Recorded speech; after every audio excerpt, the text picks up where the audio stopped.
Hey guys, ಎಲ್ಲರಿಗೂ ನಮಸ್ಕಾರ. ಇವತ್ತಿನ ಈ ಒಂದು ವಿಡಿಯೋದಲ್ಲಿ ಪ್ರಿವಿಯಸ್ ಇಯರ್ ಎಕ್ಸಾಮ್ಗಳಲ್ಲಿ ಕೇಳಿದಂಥ ಸಾಮಾನ್ಯ ಕನ್ನಡದ ಮೇಲಿನ ಒಂದು ಪ್ರಶ್ನೆಗಳನ್ನು ನಾವಿಲ್ಲಿ ಚರ್ಚೆ ಮಾಡುವ. ಸೊ ಈ ಒಂದು ಪ್ರಶ್ನೆಗಳು ಮುಂಬರುವ ಎಲ್ಲ ಒಂದು ಸ್ಪರ್ಧಾತ್ಮಕ ಪರೀಕ್ಷೆಗಳಿಗೆ, let's example village administrative officer, PDO, KA, FDA, SDA ಮತ್ತು ಇನ್ನಿತರೆ ಈ ಒಂದು KPSC KA ಮುಖಾಂತರ ಕಂಡಕ್ಟ್ ಮಾಡುವಂಥ ಎಲ್ಲ ಒಂದು ಪರೀಕ್ಷೆಗಳಿಗೆ ಇವು ಉಪಯುಕ್ತ ಆಗಿರ್ತಾವೆ ಮತ್ತು ರಿಪೀಟ್ ಆಗುವ ಸಾಧ್ಯತೆ ಇರುತ್ತೆ. ಓಕೆ, ಸೊ ಆದಷ್ಟು ಕ್ವಶನ್ ಪೇಪರ್ಗಳನ್ನು ಏನಪ್ಪ ಸಾಲ್ವ್ ಮಾಡೋದು ಕಲಿಯಿರಿ. So let's go to the first question. Himalaya ಎಂಬುದು ಯಾವ ನಾಮಪದಕ್ಕೆ ಉದಾಹರಣೆಯಾಗಿದೆ? ಇಲ್ಲಿ ಹಿಮಾಲಯ ಇದು ಇಟ್ಟ ಹೆಸರನ್ನು ಸೂಚಿಸುವ ಪದಗಳಿಗೆ ಅದಕ್ಕೆ ನಾವೇನಂತೀವಿ? ಅಂಕಿತನಾಮ ಅಂತೀವಿ. ಇಲ್ಲಿ ಹಿಮಾಲಯ ಅನ್ನೋದು ನಿರ್ದಿಷ್ಟ ಪರ್ವತದ ಹೆಸರು, ಇದು ಅಂಕಿತನಾಮ. ಓಕೆ, ನೆಕ್ಸ್ಟ್ ನದಿಯು ಈ ಒಂದು ಪದದಲ್ಲಿರುವ ವಿಭಕ್ತಿ ಪ್ರತ್ಯಯ. ನದಿಯು ಊ ಬಂದಿದೆ. ಊ ಅಂದರೆ ಯಾವುದಪ್ಪ? ಪ್ರಥಮ. ಓಕೆ, ಪ್ರಥಮ. ಸೊ ಇದು ಪ್ರಥಮ ಆಗತ್ತ. ಪ್ರಥಮ ಊ, ದ್ವಿತೀಯ ಅನ್ನು, ತೃತೀಯಿಂದ ಚತುರ್ಥಿ, ಹೀಗೆ ಕೆ ಅಕ್ಕೆ ಈ ರೀತಿ. ನೆಕ್ಸ್ಟ್ ಕೋಪ, ಈ ಒಂದು ಪದವು ಯಾವ ನಾಮಪದಕ್ಕೆ ಉದಾಹರಣೆಯಾಗಿದೆ? KPSC PDOದ ಕೇಳಿದ್ದಾರೆ. ಕೋಪ ಇದು ಭಾವನೆಯನ್ನು ಸೂಚಿಸ್ತದ. ಭಾವನಾಮ ಅಂದರೆ ಭಾವನೆ, ಹರ್ಷ, ದುಃಖ, ಕೋಪ, ತಾಪ, ಇವೆಲ್ಲ ಭಾವನಾಮ. ನೆಕ್ಸ್ಟ್ ಅವನು ಎಂಬುದು ಯಾವ ಸರ್ವನಾಮಕ್ಕೆ ಉದಾಹರಣೆಯಾಗಿದೆ? ಈಗಾಗಲೇ ಹಲವಾರು ಸಾರಿ ಹೇಳಿದ್ದೀನಿ ನಾನು ನಿಮಗೆ. ಮಧ್ಯಮ, ಪ್ರಥಮ, ಮಧ್ಯಮ, ಉತ್ತಮ ಈ ಪುರುಷರಲ್ಲಿ ವ್ಯಕ್ತಿಗಳನ್ನು ಸೂಚಿಸಲು ಬಳಸುವ ಸರ್ವನಾಮವೇ ಪುರುಷವಾಚಕ ಸರ್ವನಾಮ. ಓಕೆ, ಸೊ ಇದು ಅವನು ಅದಲ್ಲ, ಅವನು, ಇವನು, ಅವಳು, ಆಮೇಲೆ ಅದು, ಇದು, ನಾನು, ನೀನು ಇವೆಲ್ಲ ಸರ್ವನಾಮಗಳು. ಅಂದರೆ ನಾಮಪದಗಳ ಬದಲಾಗಿ ಬಳಸುವಂತಹ ಈ ಪದಗಳೇ ಸರ್ವನಾಮಗಳು. ಅದರಲ್ಲಿ ಪುರುಷವಾಚಕ ಸರ್ವನಾಮ ಅಂತ ಇವುಗಳನ್ನು ನಾವು ಅಂತೀವಿ, ಪುರುಷವಾಚಕ. ಓಕೆ, ಸೊ ಇಲ್ಲಿ ಕರೆಕ್ಟ್ ಆನ್ಸರ್ ಏನಾಗುತ್ತೆ? ಪುರುಷವಾಚಕ ಸರ್ವನಾಮ ಅವನು. ಇದರಲ್ಲಿ ಯಾವುದು ಮತ್ತದು? ಉತ್ತಮ ಪುರುಷ. ನೆನ್ಪಿಟ್ಕೊಳ್ಳಿ, ಇನ್ನೊಮ್ಮೆ ರಿವಿಷನ್ ಮಾಡ್ತೀನಿ ನೋಡಿ. ಉತ್ತಮ, ನಾನು, ನೀನು ಅಂದರೆ ಫಸ್ಟ್ ಪರ್ಸನ್ ಉತ್ತಮ. ಮಧ್ಯಮ ಅಂದರೆ ಸೆಕೆಂಡ್ ಪರ್ಸನ್ ಅಂದರೆ ಎದುರಿಗಿದ್ದವರು, ನೀನು, ನೀವು. ಆಮೇಲೆ ಪ್ರಥಮ ಪುರುಷ, ಪ್ರಥಮ ಥರ್ಡ್ ಪರ್ಸನ್, ಅವನು, ಅವಳು, ಅವನು, ಅವಳು. ಓಕೆ, ಇವೆಲ್ಲ ಏನಾಗ್ತವೆ? ಪ್ರಥಮ ಪುರುಷ. ಓಕೆ, ಆಮೇಲೆ ಆತ್ಮಾರ್ಥಕ ಅಂದ್ರೇನು? ತಾನು, ತಾವು. ಓಕೆ, ನೆಕ್ಸ್ಟ್ ಮೆಲ್ಲಗೆ ಎಂಬುದು ಯಾವ ಅವ್ಯಯಕ್ಕೆ ಉದಾಹರಣೆಯಾಗಿದೆ? ಮೆಲ್ಲಗೆ ಅಂದರೆ ಅದು ಒಂದು ಪ್ರಕಾರವನ್ನು ಸೂಚಿಸ್ತದೆ. ಮೆಲ್ಲಗೆ ಬಾ, ಮೆಲ್ಲಗೆ ಓಡು. ಹೇಗೆ ಓಡು? ಮೆಲ್ಲಗೆ. ಅದು ಪ್ರಕಾರವಾಚಕ. ನೆಕ್ಸ್ಟ್ ಚಕಚಕ ಎಂಬ ಪದವು ಯಾವುದಕ್ಕೆ ಉದಾಹರಣೆಯಾಗಿದೆ? ನೋಡಿ, ಸ್ವಂತ ಅರ್ಥವಿಲ್ಲದ ಯಾವುದೇ ಧ್ವನಿ ಅಥವಾ ಕಾರ್ಯದ ಅನುಕರಣೆಯನ್ನು ತೋರ್ಪಡಿಸುವ ಪದಗಳಿಗೆ ಅನುಕರಣ ಅವ್ಯಯ ಅಂತೀವಿ. ಅನುಕರಣ ಅವ್ಯಯ. ಲೆಟ್ಸ್ ಎಕ್ಸಾಂಪಲ್, ಸರ, ಪಟ, ಆಮೇಲೆ ರಪ, ಈ ರೀತಿ. ಅಂದರೆ ಅದಕ್ಕೆ ಏನೋ ಒಂದು ಅರ್ಥ ಇರಲ್ಲ, ಬಟ್ ಅದೊಂದು ಧ್ವನಿಯನ್ನು ಅನುಕರಣೆ ಮಾಡ್ತದೆ ಅಥವಾ ಕಾರ್ಯದ ಅನುಕರಣೆಯನ್ನು ತೋರ್ಪಡಿಸುವ ಪದಗಳಿಗೆ ಅನುಕರಣ ಅವ್ಯಯ. ಮತ್ತು ಅದರಲ್ಲಿನೇ ದ್ವಿರುಕ್ತಿ ಕನ್ಫ್ಯೂಸ್ ಆಗ್ತಿದೆ ಜನ. ಅನುಕರಣಕ್ಕೆ ವಿಶಿಷ್ಟ ಧ್ವನಿ ಇರ್ತದೆ. ಈ ದ್ವಿರುಕ್ತಿ ಅಂದ್ರೆ ಏನು? ಅರ್ಥ ಇದ್ದದ್ದು, ಅರ್ಥ ಇದ್ದಂತಹ ಅರ್ಥವಿರುವ ಪದಗಳು ಎರಡೆರಡು ಸಾರಿ ಬಂದ್ರೆ ಅದಕ್ಕೆ ದ್ವಿರುಕ್ತಿ ಅಂತೀವಿ. ನೆಕ್ಸ್ಟ್ ಮನೆ ಮನೆ ನೋಡಿ, ಇದು ದ್ವಿರುಕ್ತಿ. ಮನೆ ಮನೆ ವಿಶೇಷ ಅರ್ಥವನ್ನು ಕೊಡಲು ಒಂದೇ ಪದವನ್ನು ಎರಡೆರಡು ಬಾರಿ ಅನುಕ್ರಮವಾಗಿ ಹೇಳುವುದಕ್ಕೆ ದ್ವಿರುಕ್ತಿ ಎನ್ನಲಾಗುತ್ತದೆ. ಕಾಡು ಮೇಡು ಎಂಬ ಪದವು ಯಾವುದಕ್ಕೆ ಉದಾಹರಣೆಯಾಗಿದೆ? ಕೆಇಎ ಗ್ರೂಪ್ ಸಿಯಲ್ಲಿ ಕೇಳಿದ್ದಾರೆ. ಕಾಡು ಮೇಡು ಅಥವಾ ಕಾಡು ಗೀಡು ಒಂದೇ ತರಹದ ಅರ್ಥ ಕೊಡುವ ಅಥವಾ ಅರ್ಥವಿಲ್ಲದ ಅನುಸರಣಾ ಪದ ಸೇರಿ ಜೋಡಿಯಾಗಿ ಬರುವುದನ್ನು ಜೋಡು ನುಡಿ ಅಂತೀವಿ. ಲೆಟ್ಸ್ ಎಕ್ಸಾಂಪಲ ಹಣ್ಣು ಹಂಪಲ,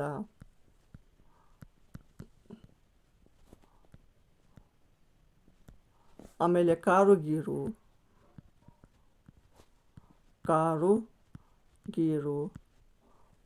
ಊರು ಕೇರಿ, ಈ ರೀತಿ ಇವೆಲ್ಲ ಜೋಡು ನುಡಿ. ನೆಕ್ಸ್ಟ್ ಷಷ್ಠಿ ವಿಭಕ್ತಿಯ ಕಾರಕಾರ್ಥ ಯಾವುದು? ನೋಡಿ, ವಿಭಕ್ತಿ ಪ್ರತ್ಯಯ ಗೊತ್ತಿದೆ ಎಲ್ಲರಿಗೆ, ಬಟ್ ಕಾರಕಾರ್ಥ ನೆನಪಿರ್ಬೇಕು ನಿಮಗೆ. ಕಾರಕಾರ್ಥ ಎರಡು ನಾಮಪದಗಳ ನಡುವಿನ ಸಂಬಂಧವನ್ನು ಸೂಚಿಸುವುದು ಷಷ್ಠಿ ವಿಭಕ್ತಿಯ ಕಾರಕಾರ್ಥ. ಅದು ಯಾವುದು? ಅಪ್ರತ್ಯಯ ಅಂದರೆ ಸಂಬಂಧ.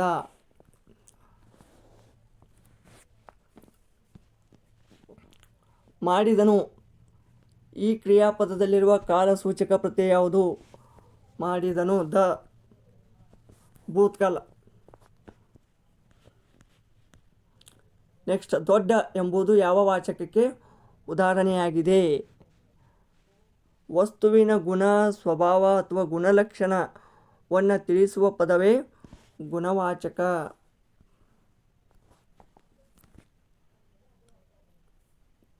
ನೆಕ್ಸ್ಟ್ ಸಂಖ್ಯಾವಾಚಕ ಅಂದ್ರೆ ಸಂಖ್ಯೆ ಇರ್ತದ, ಪರಿಮಾಣ ಅಂದ್ರೆ ಅಳತೆ, ಆಮೇಲೆ ಪ್ರಕಾರವಾಚಕ ಅಂದ್ರೆ ಅಂಥದ್ದು, ಇಂಥದ್ದು, ಎಂಥದ್ದು ಅಂದ್ರೆ ಅದರ ಒಂದು ಪ್ರಕಾರವನ್ನು ತಿಳಿಸುವ ವಾಚಕ ಅದು. ನೆಕ್ಸ್ಟ್ 100 ಎಂಬುದು ಯಾವ ವಾಚಕಕ್ಕೆ ಸೇರುತ್ತದೆ? ಇದು ಕೆಇಎ ಗ್ರೂಪ್ಸಲ್ಲಿ ಕೇಳಿದ್ದಾರೆ. 100 ಇದು ಸಂಖ್ಯಾವಾಚಕ. ಮತ್ತು ಸಂಖ್ಯೆಯ ವಾಚಕದಲ್ಲಿ ಏನು ಡಿಫ್ರೆನ್ಸ್ ರೀ? ಸಂಖ್ಯಾವಾಚಕ, ಸಂಖ್ಯಾ ಮತ್ತು ಸಂಖ್ಯೆಯ ಇದರಲ್ಲಿ ಏನು ಡಿಫ್ರೆನ್ಸ್? ಸಂಖ್ಯಾ ಅಂದರೆ 1, ಸಂಖ್ಯೆಯ ಅಂದರೆ ಒಂದನೆಯ.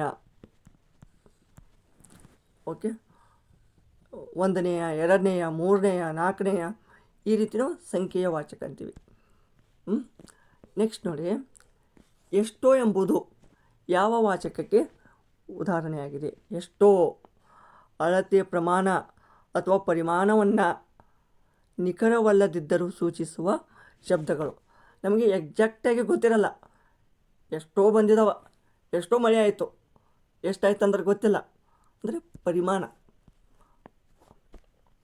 ಓಕೆ, ನೆಕ್ಸ್ಟ್ ಅತ್ತಿತ್ತ ಎಂಬುದು ಯಾವ ವಾಚಕಕ್ಕೆ ಉದಾಹರಣೆ? ಅತ್ತಿತ್ತ ಅಂದರೆ ದಿಕ್ಕನ್ನು ದಿಗ್ವಾಚಕ.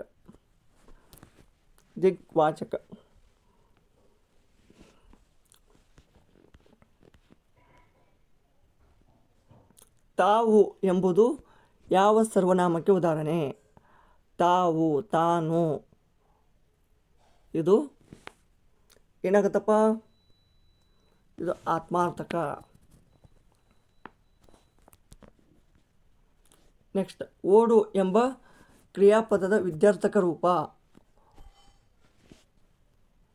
ಈಗ ಓಡು ಅನ್ನೋದು ಒಂದು ಕ್ರಿಯಾಪದದ, ಬಟ್ ಅದನ್ನು ವಿದ್ಯಾರ್ಥಕ ರೂಪ ಹೇಗಂತೀರಿ? ವಿದ್ಯಾರ್ಥಕ ರೂಪ ಅಂದ್ರೆ ಏನು? ವಿದ್ಯಾರ್ಥಕ ಕ್ರಿಯಾಪದ ಅಂದರೆ ಆಶೀರ್ವಾದ, ಆಶೀರ್ವಾದ, ಆಜ್ಞೆ, ಹಾರೈಕೆ, ಅಪ್ಪನೆ, ಇದನ್ನೆಲ್ಲ ತಿಳಿಸುವಾಗ ಕ್ರಿಯಾಪದಕ್ಕೆ ಅಲಿ ಒಂದು ಪ್ರತ್ಯಯ ಸೇರುತ್ತದೆ. ಅದಕ್ಕೆ ವಿದ್ಯಾರ್ಥಕ ಕ್ರಿಯಾಪದ ಅಂತೀವಿ ನಾವು. ಇಲ್ಲಿ ನೋಡಿ, ಓಡು, ಓಡಲಿ. ಓಡಲಿ ಅಂದ್ರೇನು? ಓಡಲಿ, ಆಜ್ಞೆ, ಒಂದು ಅಪ್ಪನೆ. ಓಕೆ. ಓಡನು, ಓಡನು ಅಂದರೆ ನಿಷೇಧಾರ್ಥಕ. ನೆಕ್ಸ್ಟ್, ನೋಡನು ಎಂಬ ಕ್ರಿಯಾಪದದ ರೂಪ ಯಾವುದಕ್ಕೆ ಉದಾಹರಣೆ? ನೋಡನು, ಇದು ನಿಷೇಧಾರ್ಥಕ. ಮಾಡಬಹುದು ಎಂಬುದು ಯಾವ ಕ್ರಿಯಾಪದದ ರೂಪಕ್ಕೆ ಉದಾಹರಣೆ? ಅದು ಸೇರಿದೆ. ಮಾಡಬಹುದು ಅಂದರೆ ಕ್ರಿಯೆಯು ಸಂಭವ ಅಥವಾ ಊಹೆಯನ್ನು ಸೂಚಿಸುವುದು ಸಂಭವನಾರ್ಥಕ.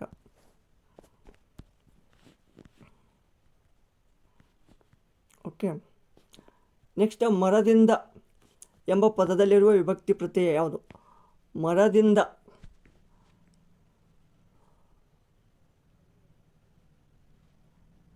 ಮರದ ಪ್ಲಸ್ ಇಂದ, ಮರದಿಂದ.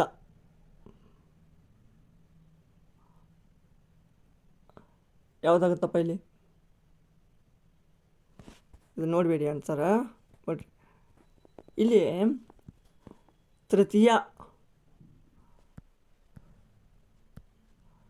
ತೃತೀಯ ಇಂದ ಒಂದು ಬರುತ್ತೆ. ಪಂಚಮಿ ದೆಸೆಯಿಂದ ಬರುತ್ತೆ. ಸೊ ಇದರಲ್ಲಿ ಈಗ ಮರದಿಂದ ಅಂತ ಬಂದರೆ ನಾವು ಇದನ್ನು ಏನಂತ ತಗೋಬೋದು? ಏನು ತೃತೀಯ ತಗೋಬೇಕಾ ಅಥವಾ ದಿಶೆಯಿಂದ ಪಂಚಮಿ ತಗೋಬೇಕಾ?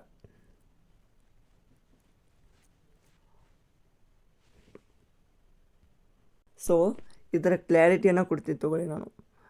ಸೊ ತೃತೀಯ ವಿಭಕ್ತಿ ಎದಕ್ಕೆ ಯೂಸ್ ಮಾಡ್ತೀವಿ?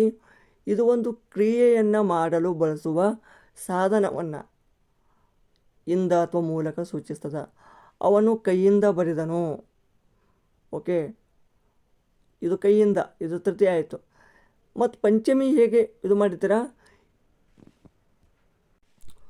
ಪಂಚಮಿ ಇದು ಒಂದು ಮೂಲದಿಂದ ವಸ್ತು ಬೇರ್ಪಟ್ಟು ದೂರ ಹೋಗುವುದನ್ನು ಸೂಚಿಸ್ತದೆ. ಅರ್ಥ ಆಯ್ತಾ? ಅಂದರೆ ತೃತೀಯ ಒಂದು ಕ್ರಿಯೆಯನ್ನು ಮಾಡಲು ಬಳಸುವ ಸಾಧನ. ಅವನು ಕೈಯಿಂದ ಬರೆದನು ಅಂದರೆ ಹೆಂಗೆ ಬರೆದವ? ಕೈಯಿಂದ. ಅಲ್ಲಿ ಕ್ರಿಯೆಯನ್ನು ತೋರಿಸ್ತದೆ. ಬಟ್ ಮರದಿಂದ ಹಣ್ಣು ಬಿದ್ದಿತು ಅಂದರೆ ಮರದಿಂದ ಹಣ್ಣು ಬಿದ್ದಿತು ಅಂದರೆ ಆ ಒಂದು ಮೂಲದಿಂದ ವಸ್ತು ಬೇರ್ಪಡುವುದು. ಅದಕ್ಕೆ ನಾವು ಪಂಚಮಿ ಅಂತೀವಿ. ಸೊ ಇದು ಪಂಚಮಿ ಆಗುತ್ತೆ. ಓಕೆ. ನೆಕ್ಸ್ಟ್, ಊರಿನಲ್ಲಿ ಪದದ ವಿಭಕ್ತಿ ಮತ್ತು ಪ್ರತ್ಯಯ ಯಾವುದು? ಊರಿನಲ್ಲಿ, ಅಲ್ಲಿ ಯಾವುದಪ್ಪ ಇದು? ಸಪ್ತಮಿ. ವೈದ್ಯ ಎಂಬುದು ಯಾವ ನಾಮಪದಕ್ಕೆ ಉದಾಹರಣೆ? ವೈದ್ಯ. ವೈದ್ಯ ಕಾಯಕ, ವೃತ್ತಿ ಅಥವಾ ಕಾರಣಕ್ಕೆ ತಕ್ಕಂತೆ ಬಂದ ಹೆಸರುಗಳು. ಅವೆಲ್ಲ ಏನತ್ತಪ್ಪ? ಅನುವರ್ತಕ ನಾಮ. ಲೆಟ್ಸ್ ಎಕ್ಸಾಂಪಲ್: ವೈದ್ಯ, ಶಿಕ್ಷಕ, ವ್ಯಾಪಾರಿ, ಇವೆಲ್ಲವು. ನೆಕ್ಸ್ಟ್, ಕೈಕಸ ಪದವು ಯಾವ ಭಾಷೆಯಿಂದ ಕನ್ನಡಕ್ಕೆ ಬಂದಿದೆ? ಕೈಕಸ್ ಇದು ಪಾರ್ಸಿ.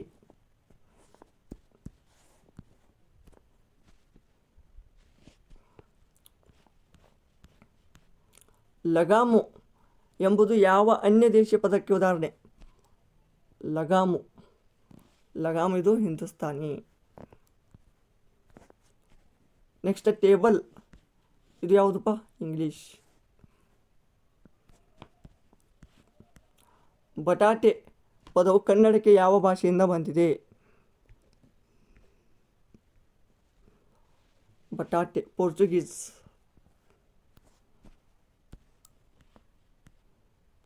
ಕಾಗದ ಎಂಬುದು ಯಾವ ಅನ್ಯ ದೇಶ ಪದಕ್ಕೆ ಉದಾಹರಣೆ? ಕಾಗದ್ ಹಿಂದೂಸ್ತಾನಿ ಅಥವಾ ಪಾರ್ಸಿ.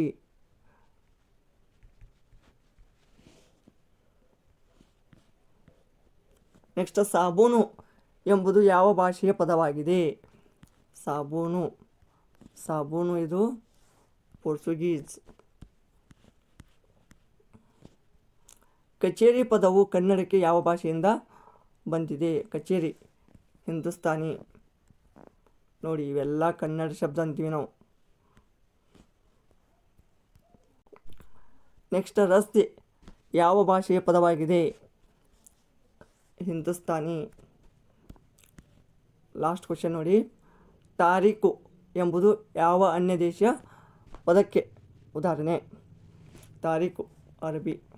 ಓಕೆ, ಸೊ ಇವಿಷ್ಟು ಈ ಒಂದು ವಿವಿಧ KPSC ಮತ್ತು ಈ KA ಕೇಳಿದಂಥ ಪ್ರಶ್ನೆಗಳಾಗಿದ್ದವು. ಸೊ ಮುಂದಿನ ಒಂದು ಸಂಚಿಕೆಯಲ್ಲಿ ಇನ್ನಷ್ಟು ಪ್ರಶ್ನೆಗಳನ್ನು ಸಾಲ್ವ್ ಮಾಡೋಣ. ಆದಷ್ಟು ಸಾಹಿತ್ಯ ಮೇಲೆ ಟ್ರೈ ಮಾಡೋಣ ಇನ್ನು. ಓಕೆ, ಸೊ ಈ ಒಂದು ವಿಡಿಯೋ ಇಷ್ಟವಾದಲ್ಲಿ ಲೈಕ್ ಮಾಡಿ, ಕಮೆಂಟ್ ಮಾಡಿ, ಹಾಗೂ ತಪ್ಪದೇ ಸಬ್ಸ್ಕ್ರೈಬ್ ಮಾಡಿಕೊಳ್ಳಿ. ಧನ್ಯವಾದಗಳು.